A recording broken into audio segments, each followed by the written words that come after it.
The air buzzed with a quiet energy on the set of Paramount Studios. Sylvester Stallone, a man whose name had become a symbol of resilience and second chances, walked through the lot, unaware that tonight a whisper was waiting for him, a moment that would remind him of the very battles he once fought, and of a boy still fighting alone. In a cramped editing bay, a young intern named Danny Ruiz was stitching together film scenes on an outdated computer, living out of his car, surviving on dreams far bigger than his circumstances. Most people passed him by without a second glance. But Stallone didn't just pass by. He was about to become the hand reaching down to lift another fighter. Stay with us to the end to see how one quiet act of courage turned into a story Hollywood would never forget. And before we dive deeper, tell us in the comments, where in America are you watching from? As Stallone stepped out of a dark soundstage where a small group was testing color correction, he passed a young woman standing quietly beside a battered editing cart. She wore a worn denim jacket, her hair tied back messily, and dark circles under her eyes hinted at too many sleepless nights. Her name tag was bent but still readable. Emily Carson, assistant editor. Stallone nodded politely as he passed, but Emily hesitated. Summoning courage she didn't know she had, she leaned slightly toward him and whispered, "Sir, I know I'm just post crew, but I have to tell you something." The security guard tensed. Stallone stopped, slightly surprised, turning to her, curiosity flickering behind his steady gaze. "Go ahead," he said softly.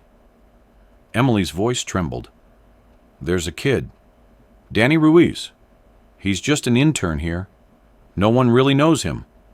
Sometimes he sleeps in his car because he can't afford rent. But he keeps showing up. He works harder than anyone. He's been editing footage for free, just trying to prove he belongs. I just thought you should know. He's the real thing." Stallone blinked, and for a moment he said nothing. Emily's heart raced, wondering if she had just crossed a line, if she was about to lose the only job she had ever loved. "What's his name?" Stallone asked. "Danny Ruiz, sir," she whispered. Stallone nodded slowly, thoughtfully, and without another word, he turned down the dim hallway toward the editing room. Emily stood frozen, her heart pounding in her chest, unsure whether she had just done something incredibly brave or incredibly foolish. Inside the cramped editing room, the hum of old machines filled the air. The fluorescent lights flickered faintly.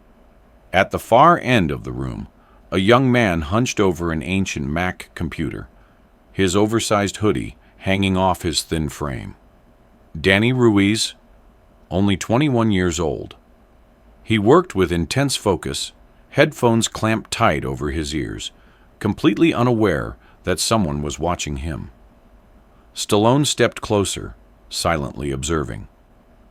The screen displayed a rough montage, clips of behind-the-scenes moments, the candid smiles of crew members, Stallone laughing with stuntmen between takes.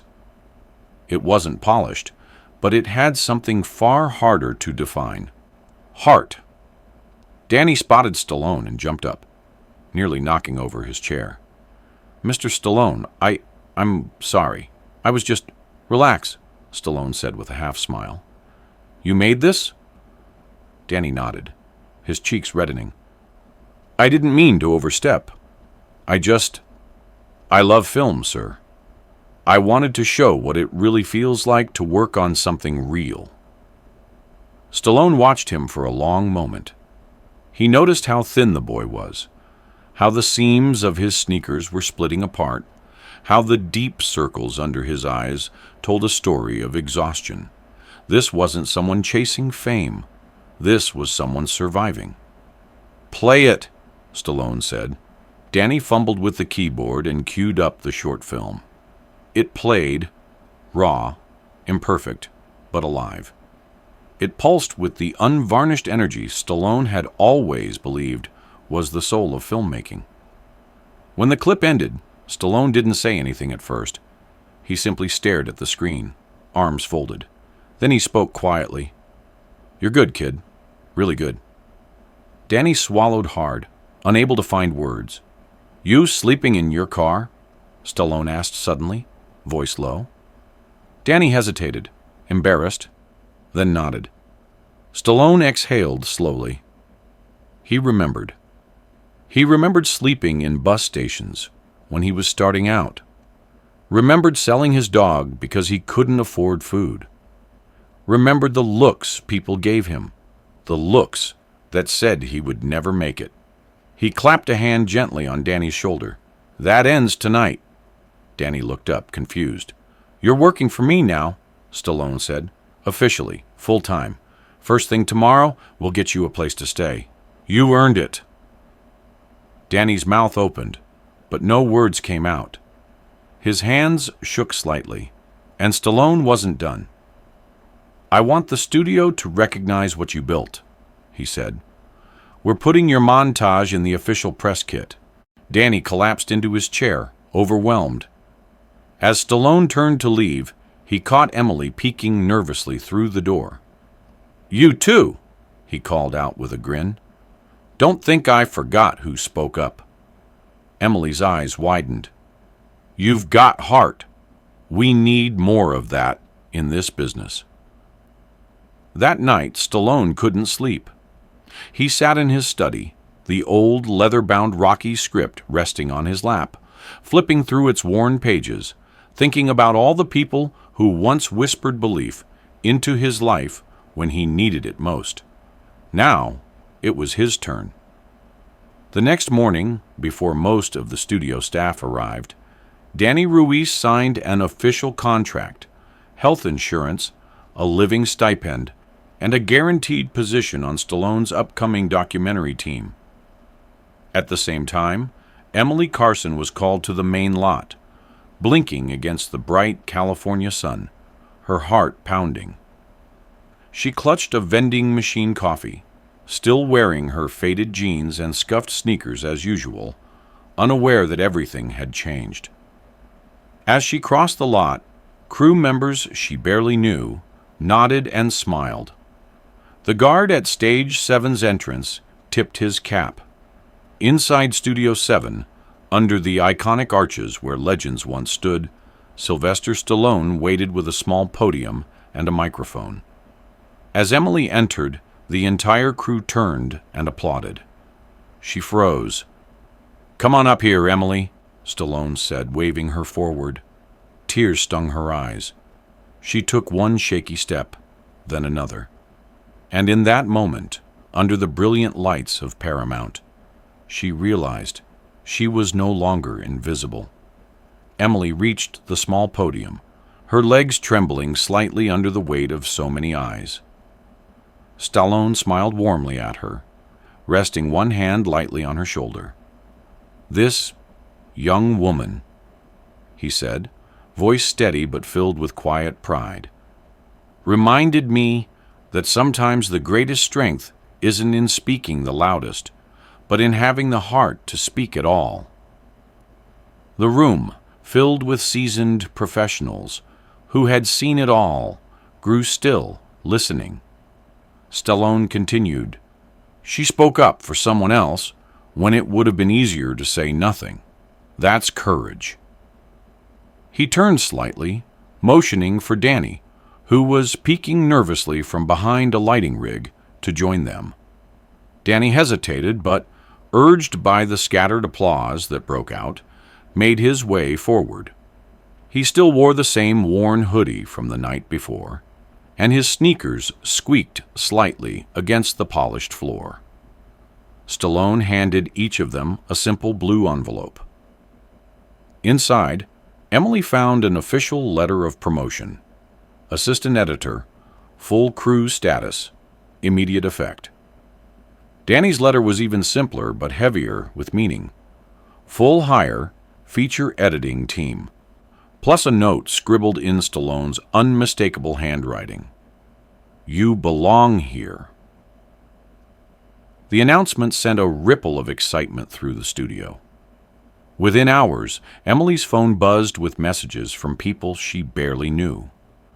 Crew members, junior editors, even some producers sent congratulations. For the first time, she wasn't just a name at the bottom of a call sheet. She was seen. Meanwhile, Danny was ushered to wardrobe to get him properly outfitted for his first official day as crew. The costume department, delighted by the rare task of fitting an editor instead of an actor, quickly found him a set of clean, sharp clothes. When he emerged wearing new jeans, a simple button-up shirt, and a Paramount cap pulled low over his forehead, he barely recognized himself. Over the next few days, life changed in ways Emily had never dreamed possible. Stallone invited her and Danny to a closed-set preview screening of the movie they had been helping to finish. In the private theater, nestled deep inside the studio grounds, surrounded by a handful of key producers and editors, Emily sat beside Danny, hands clenched in her lap, feeling like an imposter who might be discovered at any moment. But when the film started, when she saw the credits roll and spotted assistant editor Emily Carson and behind-the-scenes editing Danny Ruiz in real font on a real screen, she couldn't hold back the tears. Stallone, sitting 2 rows behind them, simply gave a small nod of approval when she turned back to look at him, eyes wide with wonder. The press found out within a week, though Stallone's team had tried to keep it quiet. An entertainment blog picked up whispers from a crew member and ran a small story. Stallone lifts up young film crew with dream opportunities. It wasn't a scandal. It wasn't a viral sensation. But for those who read it, for those who knew the grind of Hollywood, it meant something rare and precious. Proof that once in a while, the right people got a break. Not because they schemed or shouted, but because they showed heart when nobody was watching. Messages started pouring in. Struggling editors, young film students, even retired directors wrote to Emily and Danny. Some said the story gave them hope. Some shared their own battles against being invisible in a town that often only saw the loudest, the shiniest, the most polished. One morning, Stallone called Emily into his office. It was a cozy space tucked behind one of the old stages, walls lined with black and white photos of film legends. Stallone sat behind a battered wooden desk, a legal pad filled with chicken scratch notes in front of him. "You ever think about directing someday?" he asked bluntly. Emily blinked, stunned. "Me? I don't know. I've never even held a real camera." Stallone chuckled. "Neither had I when I started. Doesn't mean you can't learn." He leaned forward, voice dropping lower, more serious. "Listen, opportunities don't come with instruction manuals. You grab them. You bleed for them. You learn fast." He scribbled something on a piece of paper and slid it across the desk. It was a date, a time, and a location. "There's an open shoot for the charity documentary we're sponsoring. Disabled veterans telling their stories. I want you to help direct one of the interviews. Just one. See how it feels." Emily left the office trembling, the paper clutched in her hand like a winning lottery ticket. The shoot was scheduled for Saturday, at the Veterans Center in Westwood. Stallone himself would be there, quietly observing, but not interfering. "Sink or swim," he had said, not unkindly. When Saturday came, Emily arrived early. The Veterans Center smelled faintly of old leather, strong coffee, and something warm and familiar, like home. Folding chairs were set up in the courtyard. Cameras stood ready. A middle-aged veteran named Paul Winters sat waiting, his hands resting on the wheels of his battered chair, a quiet strength in his eyes. Emily approached him cautiously, clipboard in hand. "Hi, Mr. Winters. My name's Emily. I'll be helping record your story today, if that's okay." Paul smiled warmly. "Only if you promise not to make me look too serious," he joked. Emily laughed, the tension in her shoulders easing. She sat beside him, not towering over him, not firing questions at him. She asked gently about his life, his time in service, his dreams before and after. And when he spoke, when he told her about losing friends, about rebuilding his life one day at a time, Emily didn't rush him. She just listened. At one point, Paul paused, wiping at his eyes. "Nobody ever really asks," he said. "Not like this? Thank you, miss." Behind the monitors, Stallone watched silently, arms crossed, a small smile playing at the corner of his mouth. After the interview wrapped, as the crew packed up the equipment, Stallone clapped Emily on the back. "You didn't direct the camera," he said approvingly. "You directed the heart." That night, alone in her tiny studio apartment, Emily sat on the floor and played the interview back on her battered laptop. It wasn't flashy, it wasn't award-worthy, but it was real, raw, human. She realized, for the first time, that maybe she wasn't just a cog in the machine. Maybe she had something to say after all. Across town, in a cheap motel room he was finally about to leave behind, Danny Ruiz lay on a real bed for the first time in months. His contract bonus had arrived that morning, and with it came the keys to a small apartment just a few blocks from the studio. He stared at the ceiling, a goofy grin spreading across his face, thinking about how fast life had changed, thinking about how one person, one whisper, could turn an invisible boy into someone who mattered. As the city slept beneath a velvet sky, two once-forgotten dreamers prepared for a new chapter they hadn't even dared to imagine. And somewhere in the quiet, in an office lit only by a desk lamp and the glow of an old Rocky poster, Sylvester Stallone scribbled a few more notes into a leather journal, writing down the story of a whisper that had turned into a roar. In the weeks that followed, everything changed, yet somehow stayed the same. Emily still carried cables across the lot, still sorted through endless footage at night, still grabbed stale coffee from the vending machine near stage 12. But there was a new energy buzzing around her, a new kind of respect in the way people smiled when she passed. Stallone's faith in her had not been a fleeting gesture. He invited her and Danny into weekly production meetings, where studio executives and producers discussed upcoming projects, real ones, the kind of meetings she had once only dreamed about attending. Danny, now wearing better clothes, but the same shy grin, took to his new editing role with the same fierce determination he had shown when he was sleeping in his car. Emily often found him at midnight, still hunched over his workstation, eyes red from focus, piecing together rough cuts like a master sculptor chiseling marble.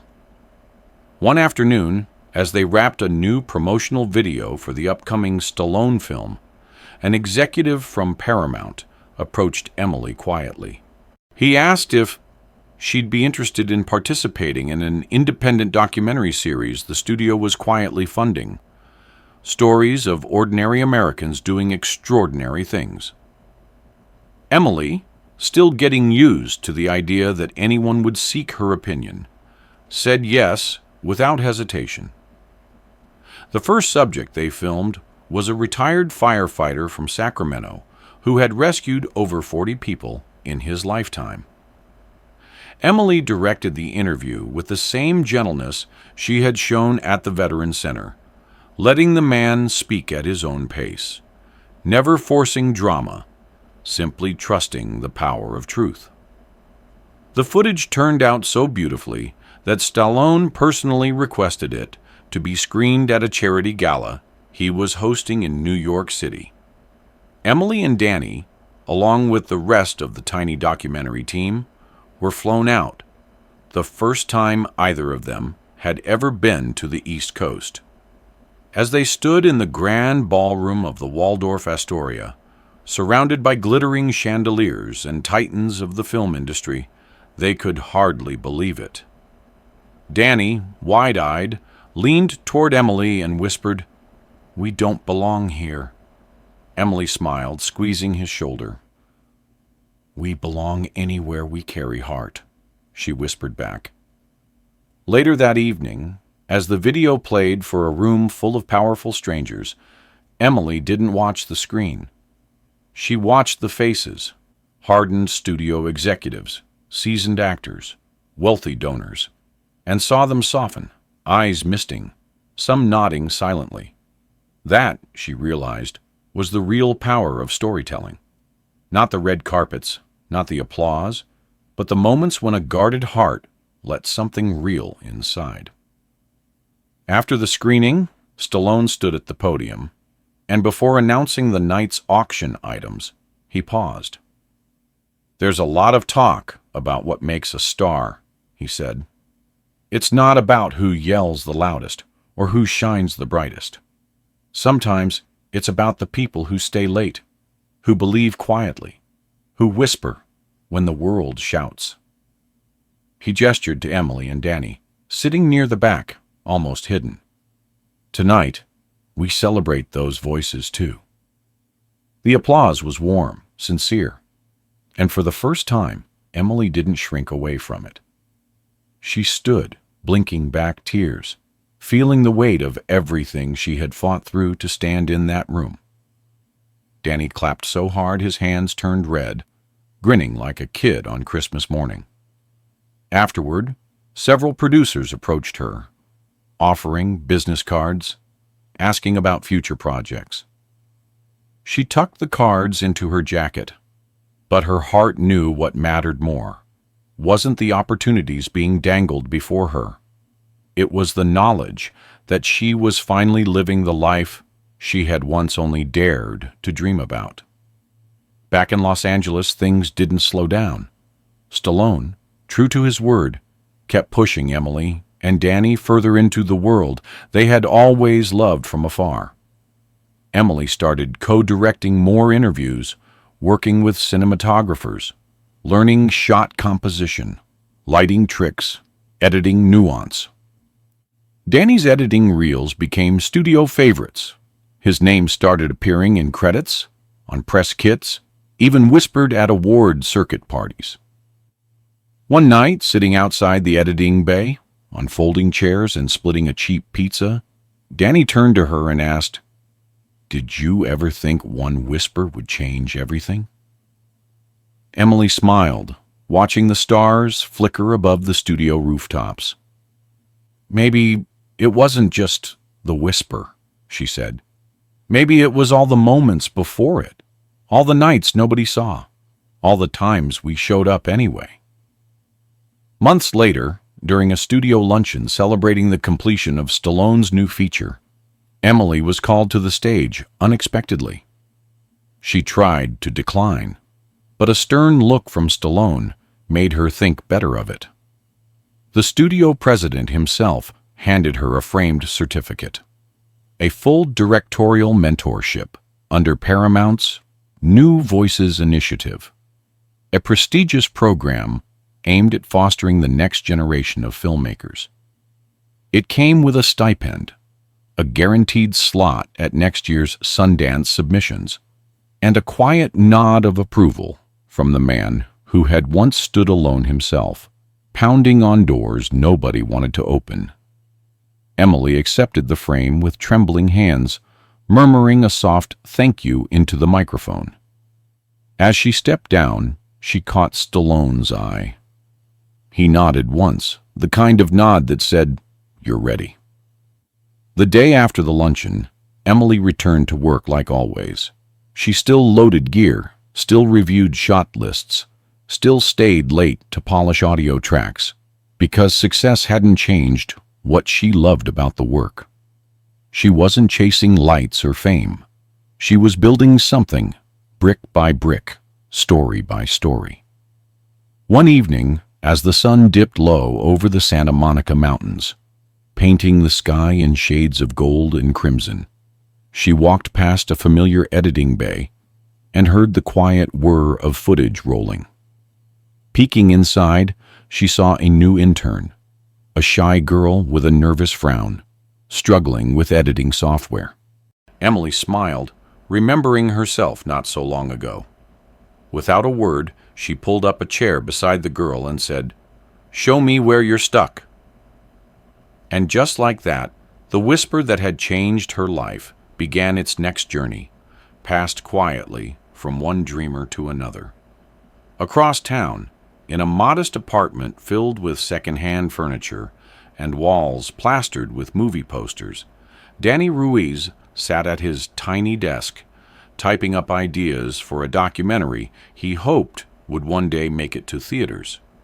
At the top of the page, he had scribbled a simple line in bold letters. "Real heroes don't always wear capes. Sometimes they wear headphones and hope." Meanwhile, Stallone, sitting alone in his study that night, flipped through a stack of still photos from the project they had all worked on together. He paused on a candid shot, Emily laughing during a break, Danny grinning as he adjusted a camera lens. He smiled to himself, closing the folder. In a town that often chased glitter and noise, it was rare to find the quiet, steady glow of real heart. And it was even rarer to see it flourish. As he turned off the lamp and headed upstairs, he knew, without a doubt, that the best stories, the ones that mattered, didn't always start with a headline or a spotlight. Sometimes they began with nothing more than a whisper in the dark, spoken by someone brave enough to believe, and heard by someone wise enough to listen. And somewhere, deep in the beating heart of Hollywood, a new story was just beginning.